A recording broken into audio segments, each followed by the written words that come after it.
Good evening, everyone. It's Monday, so it's a little bit different of a night for us here, but nonetheless, we're still going to hop on and chat some baseball. Surprise, there's only two faces on your screen right now as well. It's just myself and my good friend Berrick here. Got some more room to stretch out. Yeah, that's right. It's the boxes aren't as close together tonight, so. But no, we again, as we unfortunately posted yesterday, just had some scheduling conflicts and some folks got some things going on with family and all that good stuff. But so nonetheless, Berrick and I are going to hold it down, but we certainly will miss the rest of the guys and hope to have them back sometime next week. Yeah, maybe kind of, sort of. We'll see. Yeah, we'll see. If this goes all right, it might be a permanent fixture. Who knows? We'll see. But no, it's been. Berrick and I were just kind of chatting before we got started. It's been a busy week. I think everybody in the world is feeling busy right now, and so we're all kind of just staying the course. But it's always a good time to hop on and just chat some baseball, and again, always hang out with some good friends. Maybe enjoy an adult beverage or two, maybe. So we'll see how the night continues to progress here for us. So. If it slowly goes downhill, we know why. Yeah, if the speech starts slurring or anything, we'll hopefully not get that far. But you think we'll ever have, like, while we're doing this, I think we'll ever have somebody fall out of a chair? I think we should, like, I don't know. I think we should have that happen once. Just see what happens. Yeah. Well, if I remember right, I think Robbie sits on one of those like medicine ball office chairs for posture. He's a good bet for it. Yeah, he's a good bet for it. So my money might be on him, early favorite to take home that prize there. So he's kind of in like tight quarters too. So I feel like if he did fall over, there could be some serious damage, which makes it better. So absolutely. Yeah. Too funny. We possibly might be joined by Kenny or Drew here throughout the podcast, but if not, again, we will certainly try to regroup and all join back together next week. But Berrick and I certainly wanted to just hop on here and just chat a little bit about the week of baseball that was this past, and just give a few updates and share a few thoughts, just to kind of keep some of the momentum rolling. And we'll save some topics and conversation for next week. But there were some things that happened that when we were kind of talking, we didn't want to kind of just skip over this week. So we'll kind of see kind of where it takes us. I think, as always, we typically start with kind of we'll talk with our Braves, being a little Braves biased. They had a decent week this week, 4-3 on the week. Had a 4-game road series with the Mets that they split, with the Braves taking the first game of the series 5-2, and then dropping a doubleheader on Tuesday, 5-4 and 3-0, before taking the final game of the series 9-2. That series, to me, honestly, was just kind of the epitome, I think, of what the Braves season has been so far. It was a pretty solid outing on Monday, put up 5 runs, had some good timely hits. And then, to only go and score 4 combined runs for the doubleheader and drop both of those was a little tough, only to come back to the ballpark the next day and put up 9. So I don't know. It's just, it just seems to be how it's kind of been. Consistency is going to be the name of the game. Like if you guys can, and there's a number of teams, like when you start talking about contenders, if you can find consistency, that's what usually pushes you over the top. So yeah. Absolutely. I don't know if I'm looking at it from a Braves side, I'd be okay with an early season split with the Mets, who I think are going to be better than a lot of people maybe are giving them credit for. I think for sure. I think that's not a bad week. Yeah.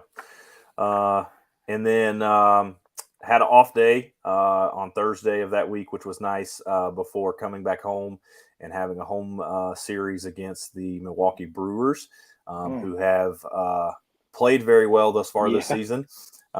Braves dropped the opener of that one 6-3, but were able to bounce back on Saturday and Sunday and grab 3-2 victory on Saturday and a 9-2 victory on Sunday. So again, just another one of those opportunities of putting up a lot of runs and kind of wondering where that offense has been throughout the course of a lot of this. But again, I think having Acuña back in that lineup is going to certainly help.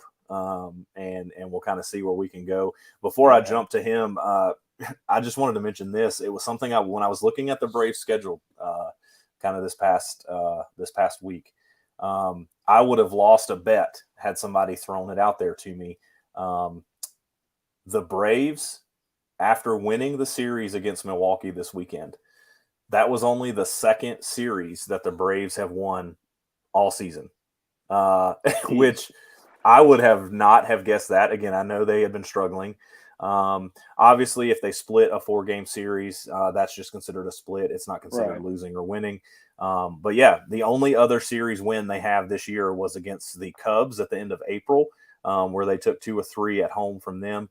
But other than that, and they've had 2 4-game series with the Cincinnati Reds and the New York Mets.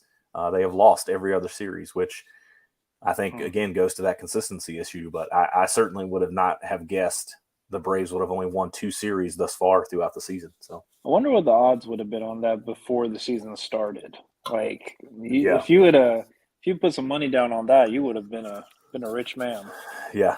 I don't know if it'd have been quite the 8-1 Kentucky Derby winner of old Rich Strike there, but I agree with you. I don't think many people would have thought the Braves would have only won 2 series thus far. So very fascinating there. I would still put me in the camp though of, like we kind of talked about last time we were on, that I still think it's so early that it still doesn't. It's a weird stab, but.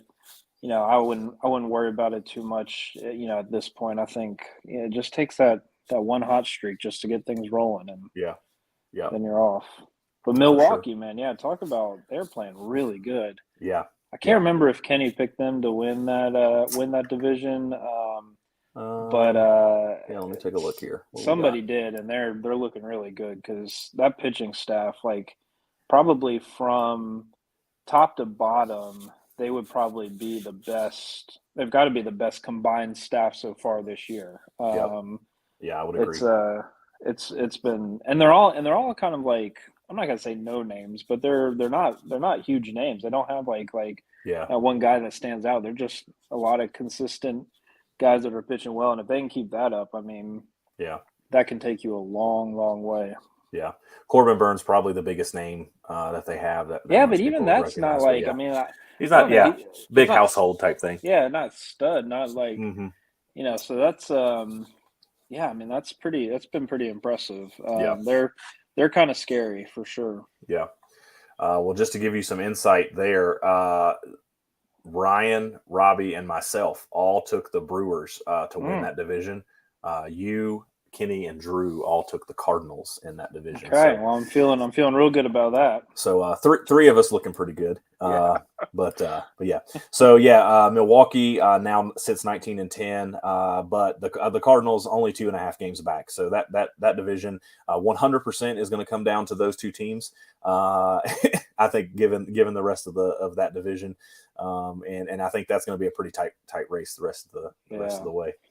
You know what else is going to be interesting? This wasn't necessarily on the agenda, but just like the kind of the race for New York. Who's going to, between the Mets and the Yankees, who's going to kind of come out as the better team? Now that's looking really interesting because usually we're talking about Yankees Red Sox, and that's always a great rivalry. But Yankees Mets is turning out to be really interesting because they're both playing really well.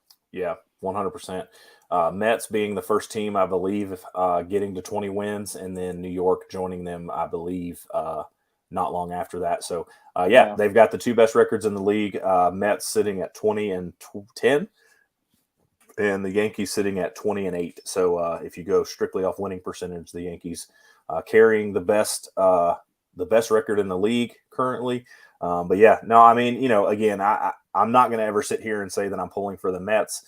But I think having another Subway Series World Series would be rather interesting. That was cool. As a baseball fan, I would enjoy watching that. But obviously, from a Braves fan, I'm not going to pull for that to happen, so to speak. So I always wonder. I think we would have to. We'll get the boys in the back doing research. We'll get them on looking up. I'm curious what the the viewership kind of numbers were like on the Subway Series. Because on the one hand, like it is really cool to have something like that. Like, and it's obviously not just a New York thing, but if you had any close proximity or in the same city playing for a championship, like that's got to be really cool. But at the same time, you're isolating such a large part of the country that I wonder 100%. ratings wise, I feel like it probably after game one, it probably takes a huge dive. Yeah. Well, and it's another thing it's kind of starting to look like that could maybe happen.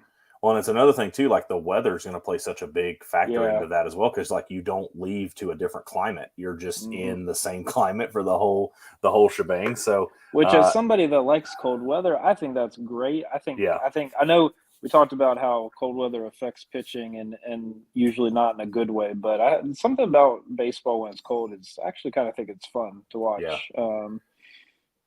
I think cold baseball I will forever have ingrained in my brain. I believe it was the 2008 World Series between the Phillies and the Rays.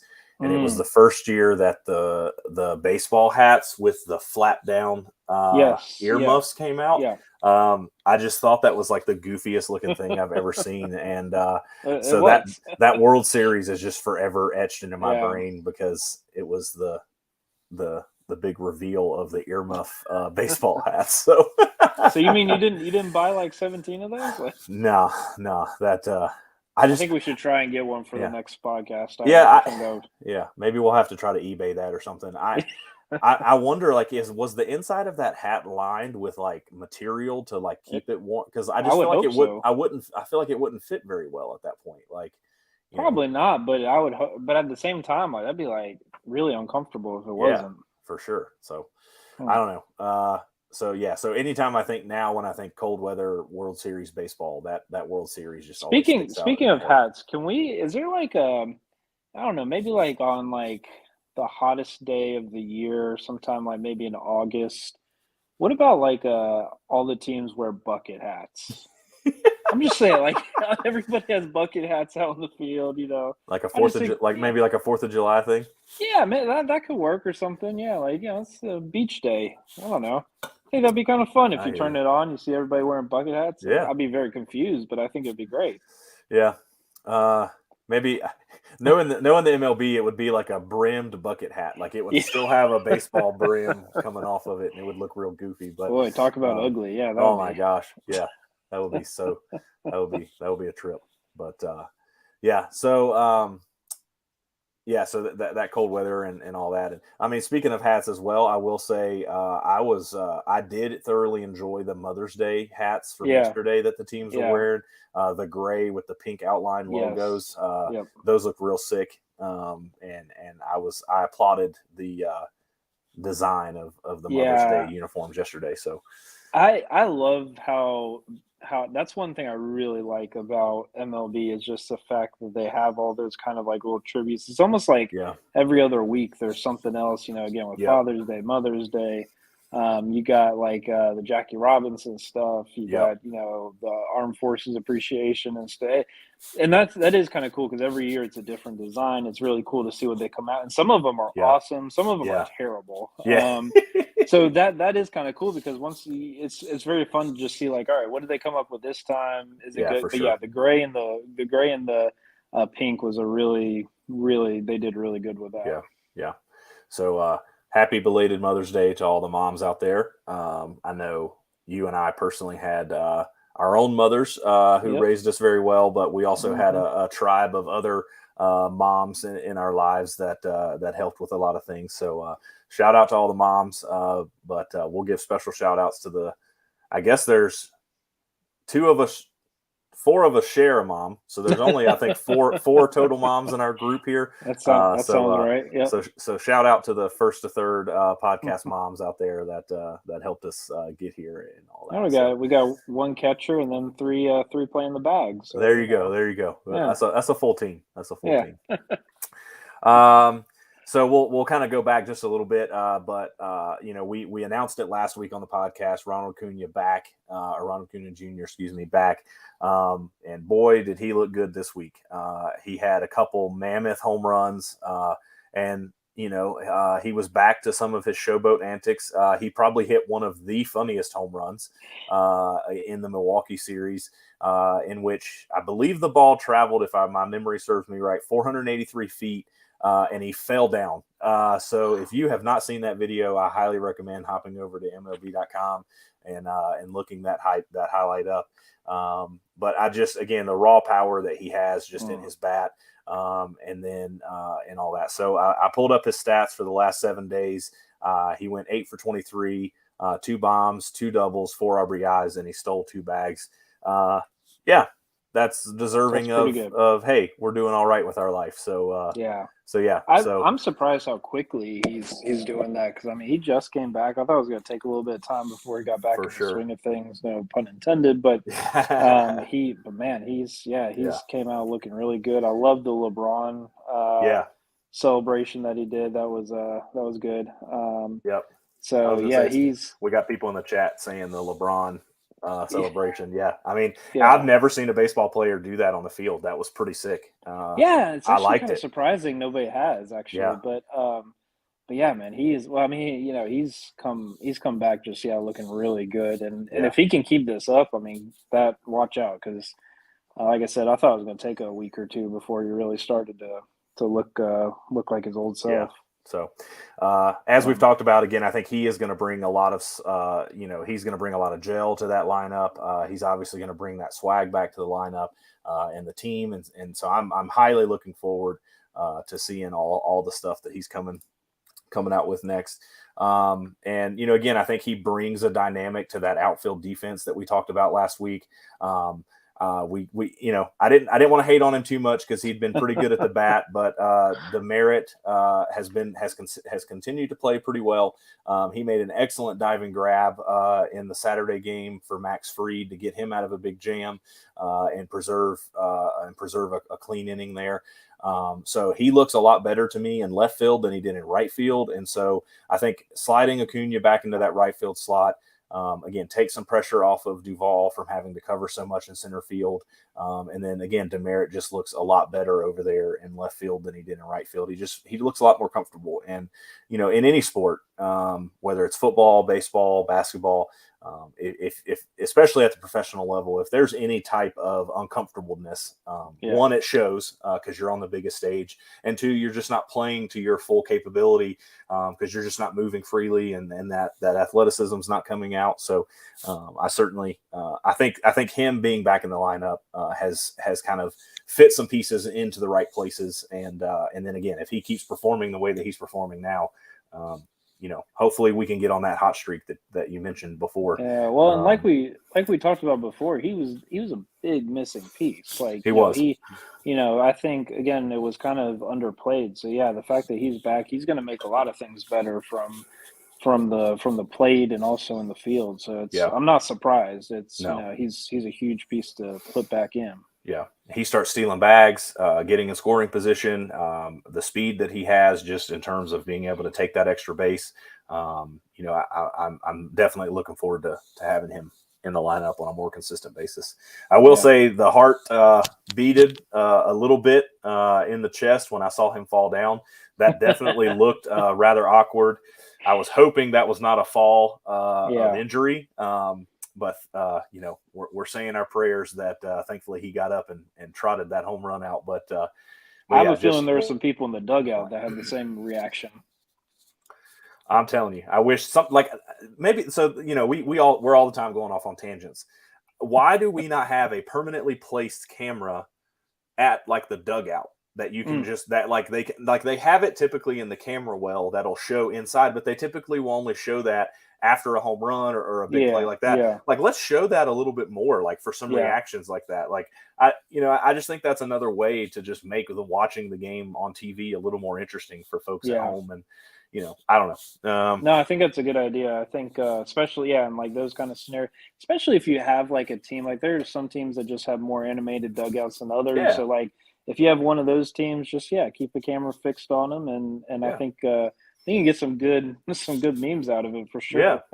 Well, and again, like we sit here and we talk about all these great ideas, and it's like, how hard would it be? Because the MLB already has the app that again, I'm not going to get on the soapbox of blackouts again, but nonetheless, why would it not be so easy for them to create like a multicast type system where they've got multiple camera views for one, game, and you could pick which camera view you wanted to watch. Yeah. Like, I don't know. Like, maybe I'm not getting paid to make those decisions for a reason, but like some of this stuff just doesn't seem to be that difficult.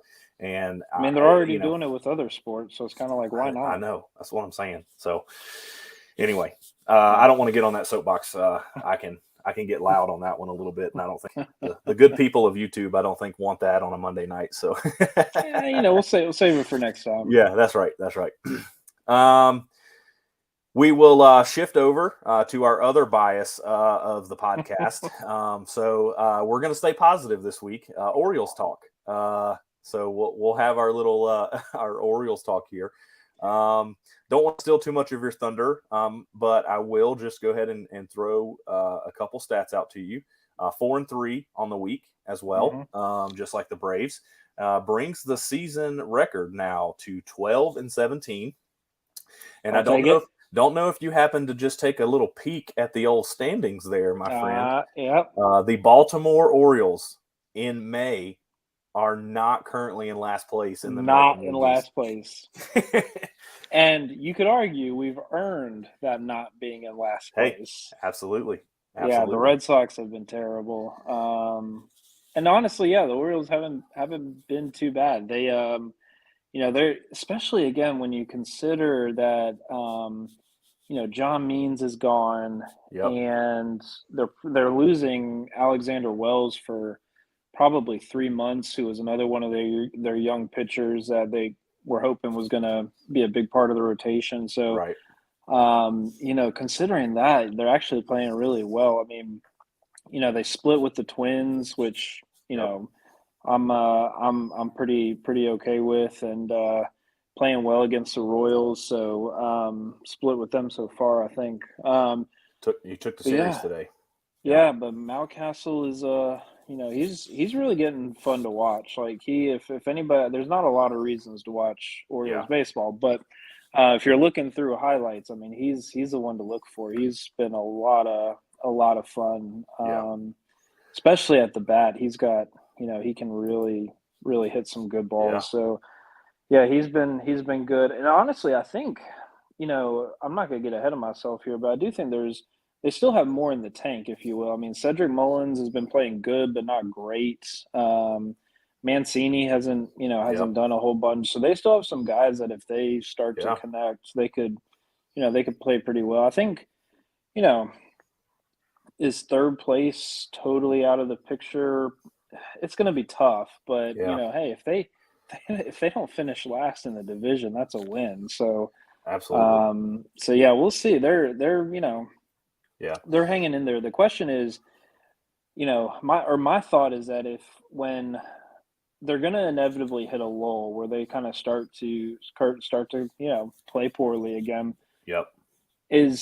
Are they going to pull the trigger and bring up the Adley Rutschman? Are they going to bring up Grayson Rodriguez at that point? I think if they do that, that would be that kind of infusion of extra talent that they need to kind of keep it going. And I don't want them to sacrifice those guys, obviously, for this year, but if they think they're ready and they time it right, they could hit the over on the win percentage or win number, with the right management. So I think they've certainly put us in our place so far this year. I by no means would have had them winning 12 games through the first 29.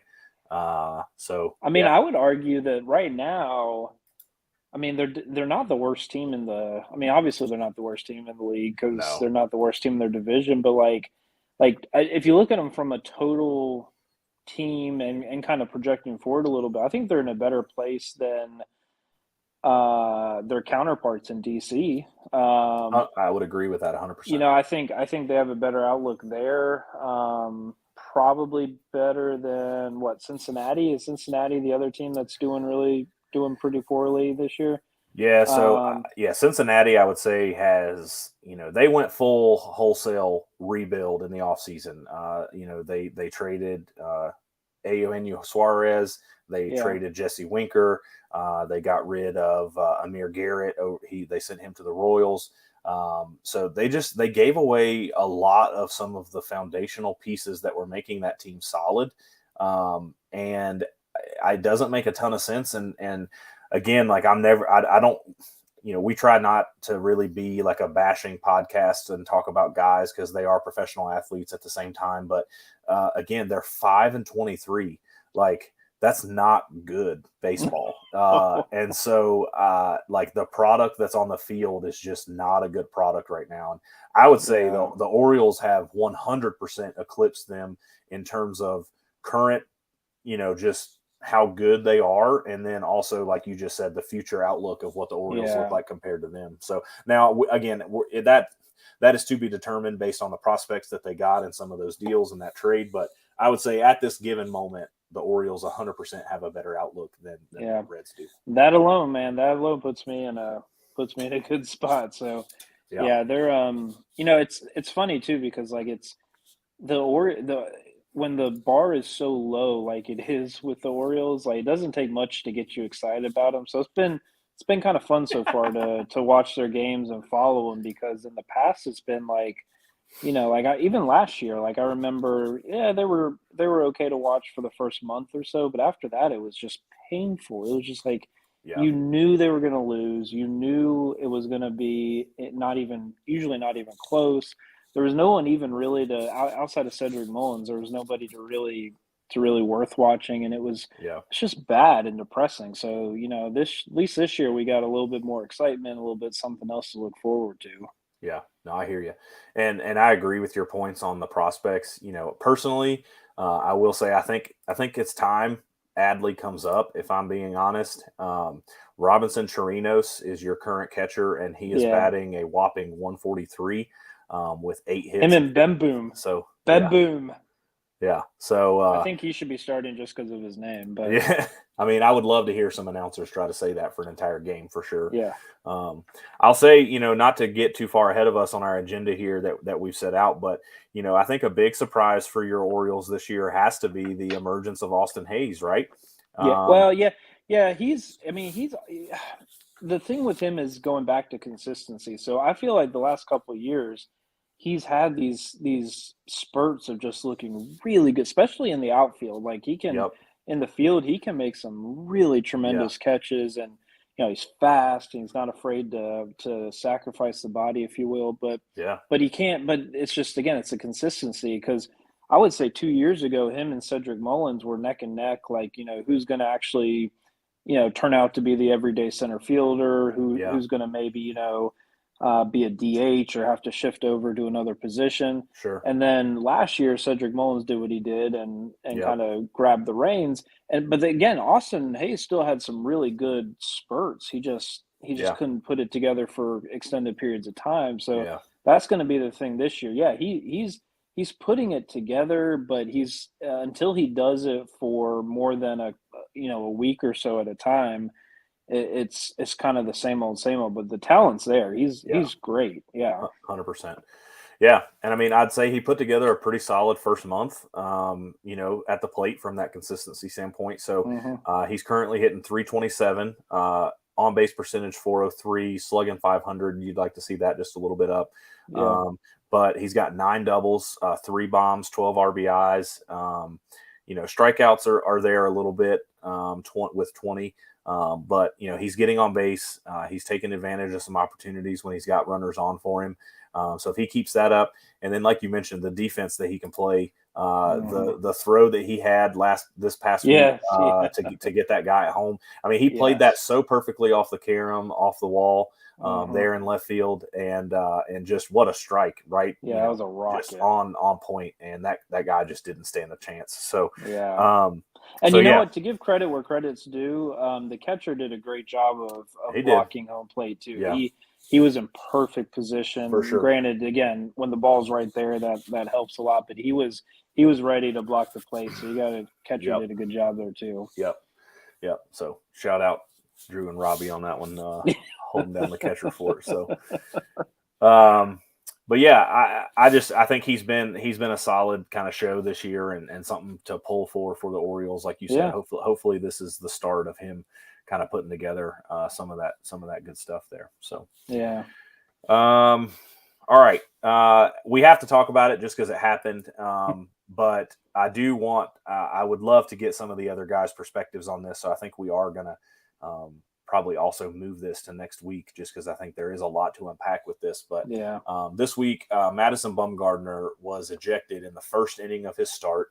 And when you watch the video, first off, it's pretty awkward, the interaction that's had, and then I think it turns from awkward to professionally inappropriate from an umpire standpoint, just given the circumstances of what's going on. And obviously at that point, Madison Bumgarner is known to have a short fuse, and he lost it. And I think rightfully so at that point was ejected from the game. But at the same time, I think he was put in a position where he was not going to not get ejected from that situation. And so I don't think that I can agree with the initial ejection, but afterwards he certainly deserved to be ejected from the game from there. But just a wild scene, to be honest. And I listened to several different reports and read a few things, and apparently there is some history between these two guys. So there was an outing back in 2019, I believe, where Dan Bellino was a home plate umpire, and he did not appreciate how Madison had treated an umpire the last time that he had him in a series. And this was his first time calling a game behind the plate that Madison was pitching. And apparently he squeezed him pretty tight, and there was some words shared in that outing a few years ago. And then apparently Dan Bellino still feeling like he has to stick up for his umpires again. Madison disagreeing with a couple of calls in the first inning. And I think that's just a guy being competitive out there. I don't think he did anything wildly inappropriate. I think he was just letting the umpire know he should have struck that guy out on 2 pitches before the flyout. And everybody just moves on about their business, and we keep playing baseball. And this guy chose to take a situation into his own hands, and again, I think put Madison in a unfortunate, in a no-win situation, basically. And again, just, I hate to use the word baiting, but I mean, that's what he was essentially doing. I mean, he literally was trying to get him to make eye contact, to be like, stop doing that. And it's like, you can say Madison didn't act like a grown man, throwing his tirade, but I don't think Dan Bellino acted like a grown man in the way he handled that situation either. So, if he would have just kind of inspected the hand, did what he normally needed to do, and just said, hey, let's calm down to talk to the home plate umpire, and went about their business, I don't think what happens. And, I just think the whole situation was handled poorly. And what I hate the most about it for the Diamondbacks is it now puts a strain on that team and that bullpen to have to cover 8 innings of baseball, again, for absolutely nothing. And now, Madison's whole routine of, do you throw him out there the next day, or do you keep him on the same 5-day rotation? It throws so much out of whack for that umpire to have an agenda basically in that moment. It means so much more than what that moment showed. So I don't know. That's just kind of my 2 cents on it. I think we should change Dan's name to Karen, because he's acting like a Karen. Okay, I don't get it. Like, yeah, he was absolutely baiting him. Like, when you watch the video, just the stare that he had from the beginning. Like if he has nothing else to worry about, that the only thing that he cares about was a little interaction that happened to you. Like, I want that life. Like, for sure. He can hold on to a grudge that long, and that's, I mean, just ridiculous. It doesn't make any sense. Yeah. It almost doesn't feel real. Like, it almost just wonders, like, did something happen like pregame or something, just because, like, I mean, if he's literally coming out there and staring him down, and like you said, definitely baiting him and trying to incite, a reaction based on something that happened 2 years ago that doesn't sound like was a big deal anyway. No. Like, that's very unprofessional, for sure. 100%. Like, if people are calling, Bumgarner unprofessional for his out. I would say it's the other way around. Like I would say he was totally, yeah, you try and keep your cool, obviously. Like maybe he went a little overboard, but the ump in my book is 100% to blame, and honestly, just there should be a review of some sort to like say like, hey, if he's going to hold these kind of grudges, can we really put him behind the plate of games? Because that's just like you said, that's Yeah. changing the entire outlook of not only that game, but pretty much the next 5 days for that team, and that's over something stupid. So yeah, that was hard to. I remember when I first saw the little notification that basically just said like Bumgarner gets tossed. I was like, all right, that happens, whatever. And then when I actually saw the video, I was like, what the heck is going on? Like it was so much more than just just a little ejection. So we can talk about it more when the guys maybe next week with everybody else, because I'm sure everybody has an interesting opinion. Although I feel like most of us are going to be probably on the same page with this. Yeah, no, absolutely, and yeah, to me, this goes back to the point that we made last week when we were talking about the whole robo umps and all that. Umpires and that, but we're seeing it play out in this situation again, and that is the MLB has done nothing other than potentially he did come out and issue an apology.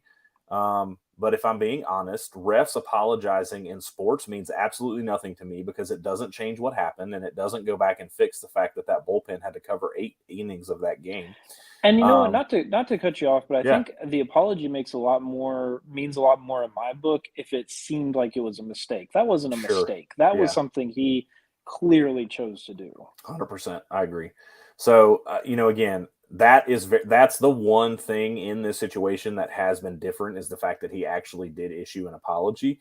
But at the same time, again, I haven't heard a peep from the MLB. And again, I could be wrong. I'll put my hand up if I'm wrong, but I haven't seen anything where the MLB has released a statement and again, I'm not saying the guy should get fired, but because that's his livelihood too. But at the same time, there needs to be a review of the process, and there needs to be a review or some kind of something said of like, this guy, we're going to be watching this guy a lot more closely in his games. And if it seems like that he is carrying grudges or past wrongs or whatever, then something needs to be dealt with. Because, I personally would not feel comfortable with him umpiring a playoff game at this point. Like, no. who knows what he's carrying around in terms of I don't know how so far you go back, but MLB definitely needs to review his games and see if there's any other signs of bias or something like that. Again, I don't know exactly how you do it, but I feel like it's something that would be relatively easy to do from the MLB standpoint. Just make sure that there's nothing weird going on, because it seemed like there was in that game. Yeah. Well, and he what's even crazier to me is if you obviously watch, the kind of legend of the lip read right now, John Boy, he put together a good little review of everything. And at one point in the argument, at the very beginning of it, after he tosses Madison out of the game, he mouths back to him, "I didn't say anything." So he was setting himself up perfectly for in his later report to be able to say, I didn't do anything. I was doing my job. I was checking his hand the way that I was supposed to. He's the one that, went crazy on me. And to me, that, like you said, makes it feel even more premeditated. The fact that you would have that amount of thought into it. So yeah. So we'll get some more thoughts next week on it. But yeah, that was just, I don't know. Like you said, it didn't sit well with me.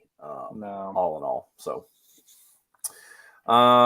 so the next kind of couple things we'll do just before we kind of wrap up tonight's episode, we're basically just a little over a month now into the season, and I thought it'd be a good time to have just a little reflection, and look back on it. So, just toss it out there. You have any teams or any players you feel like have been surprises so far? I don't know. I think for me, like surprise-wise, I'm a little. I guess I'm a little surprised by Tampa. Everybody expected them to be good, but I think they're playing really good, like top 5 definitely top 10, type team in the league right now. And I think it makes the AL East even that more exciting because I think everybody thinks Toronto is going to be good Yep. at some point. The Yankees, we already talked about them. So if we get like a 3-team, and I mean, you never know, maybe Boston turns it around, if there's still some baseball to go. So if we can get like a good 3-team race in the AL East, I think that would be a lot of fun. So it's not a huge surprise. Again, maybe, I mean, you could even throw Milwaukee in there a little bit. But I'm just, those are kind of been mine. What about yours? Uh, so I would go with the teams that have kind of stuck out to me so far. The Colorado Rockies. Oh yeah. Them being 4 games above 500. I don't think I particularly predicted that when their season started. They've been playing well, really top to bottom on their team. Pitching staff's been doing well. Offense has been putting up runs and showing good production. And anytime you're playing in the AL or the NL West, and you're not the Dodgers or the Giants right now, and you have a winning record, I would say that's pretty solid. Yeah. And I'll also just kind of doing a quick recap of just some divisions here. I would say the NL West as a whole is a surprise to me. They are the only division in baseball that has all 5 teams over 500 currently. The Arizona Diamondbacks have gone a little bit of a winning streak here and pulled to 15-14, so they are currently 1 game above that 500 line. So they have all 5 teams over 500 right now, and I would have not have again. I would have lost money on that bet first month of the season that Colorado and Arizona would have been over 500 at this point. So that's a surprise to me. And then I would also throw the Angels in there as well. 19-11. They are half a game ahead of Houston for that division. They have the talent, they have the pitching, they have Shohei Ohtani, they have Mike Trout, 2 of probably the better baseball players in all of baseball, and they've performed that way so far this year. So I'm not surprised that those players are performing that way, but I think the team as a whole looks good. And again, 19-11 so far through 30 games. That's nothing to sneeze at there. So just a couple players that stood out to me when looking through some things. Manny Machado currently leads the MLB in hitting. He's leading the league in average and hits. So that was a little surprising to me. That is, yeah. Taylor Ward on the Angels. He is currently hitting 364. And he has also been a bright spot of that Angels lineup that's putting together some wins. Stephen Kwan has been kind of a breakout rookie this year.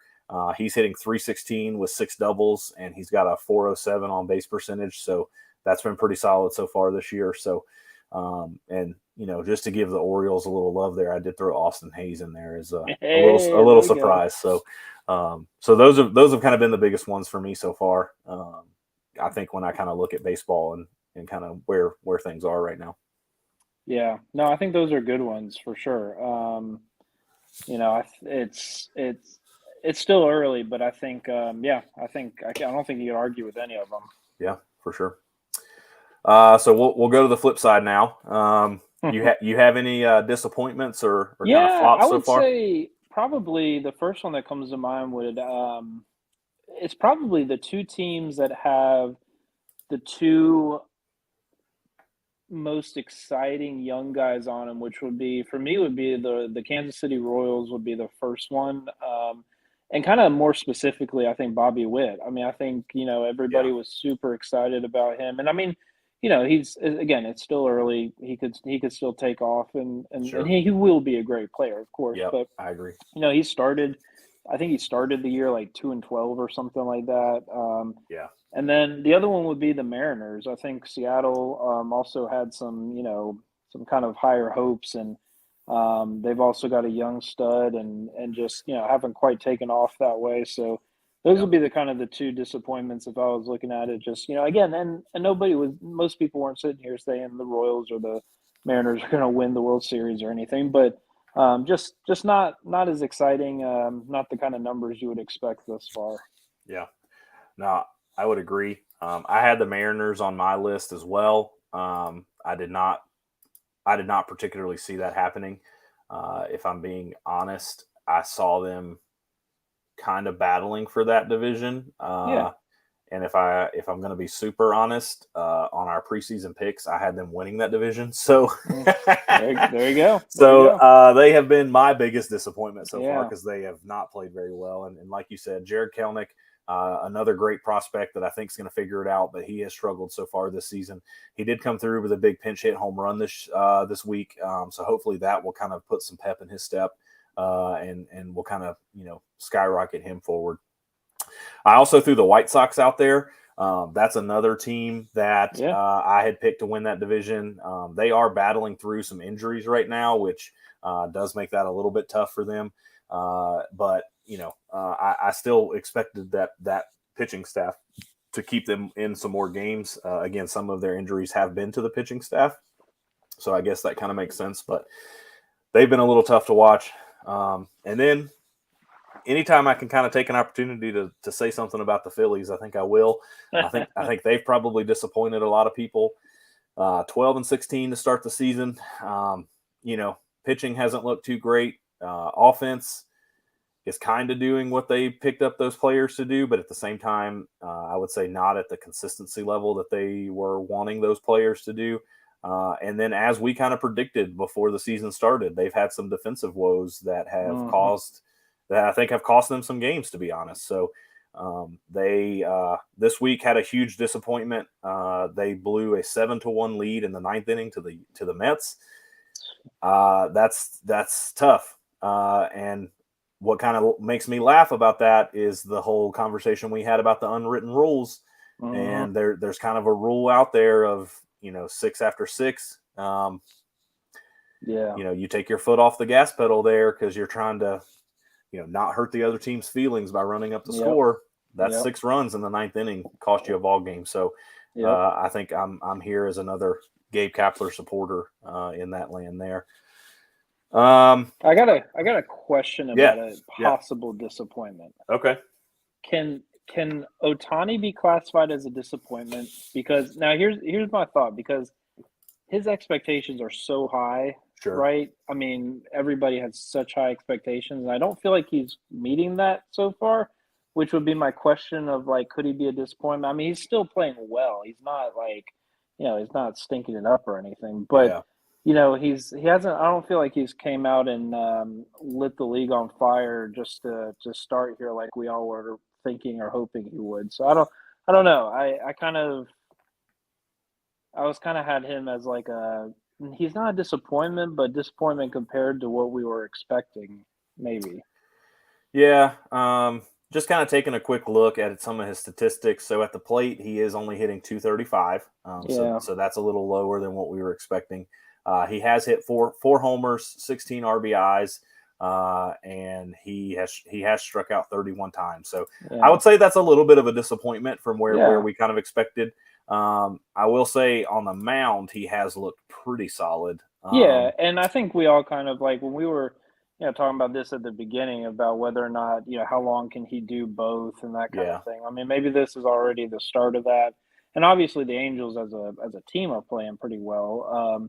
But so, it's just, kind of maybe we say just disappointment at the plate so far, but just not quite in the front page news as we were hoping. So pitching stats, he started 5 games. He's 3-2 with a 3.08 ERA. So that's not terrible. You'd like to see it maybe just a little under 3, but 26.1 innings in those 5 starts. So he is currently only going about 5 1/3 on average, it looks like. But he does have a 41-5 strikeout to walk ratio, so that's pretty solid. Giving up 9 earned runs through those 26 1/3 innings. So, I would say pitching's probably okay. I would agree with you. I think maybe the offense is a little lacking compared to what we were thinking it was going to be. I can't remember. Didn't we set an over-under for his homers at like 44 at the beginning of the season? We'll have to go back and check the tape. Again, we'll get statistics on it.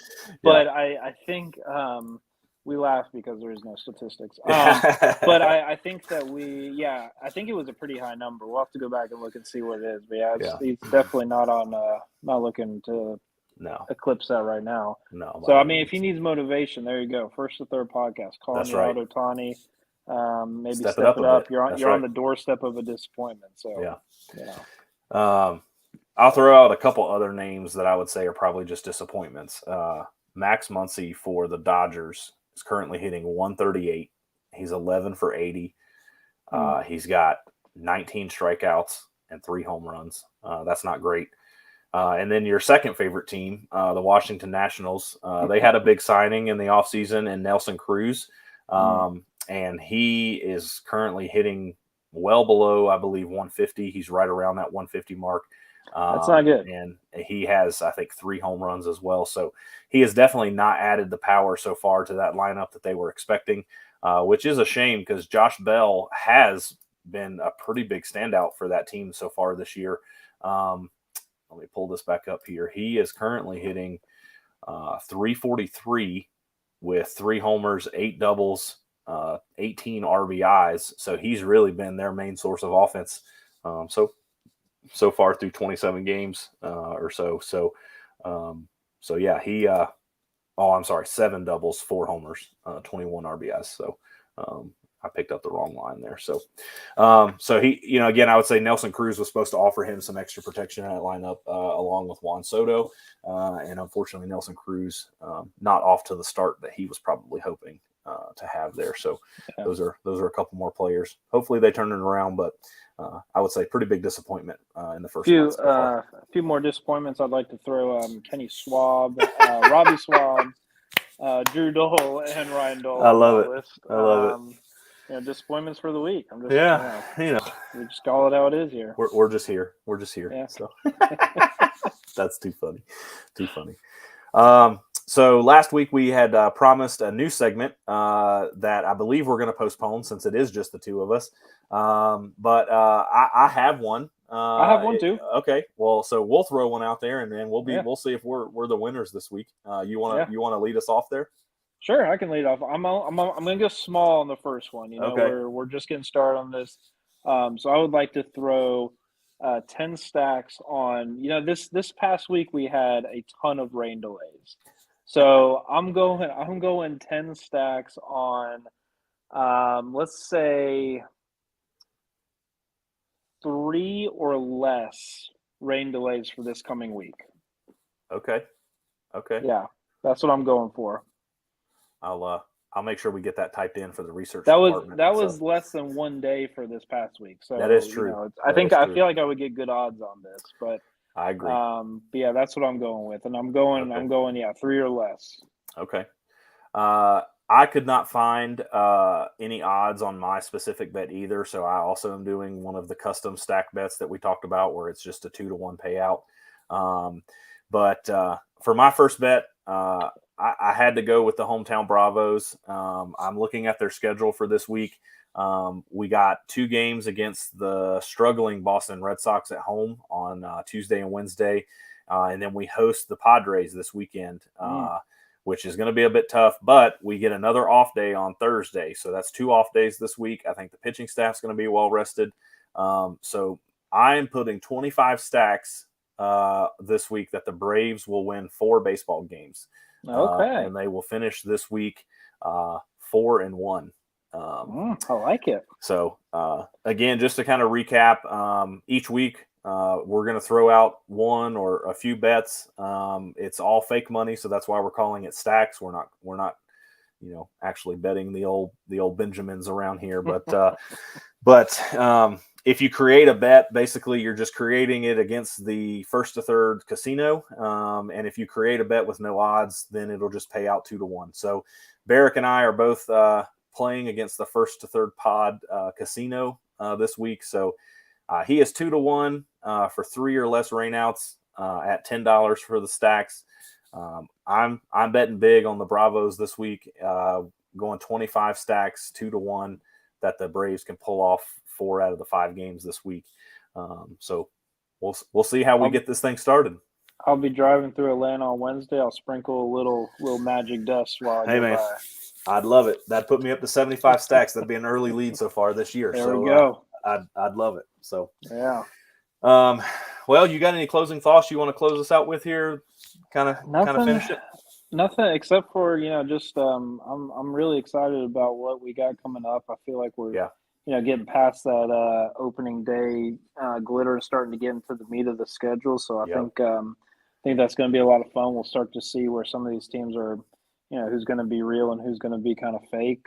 So I'm excited to see that and excited to get the whole group together hopefully this coming week and just keep this rolling. It's a lot of fun. Yeah, for sure. No, I totally agree. I'll give a shout out any high school baseball coaches or players out there watching. It's big season for you guys right now heading into the state playoffs. So best of luck to all of you. And we definitely hope you guys enjoy the close to those seasons.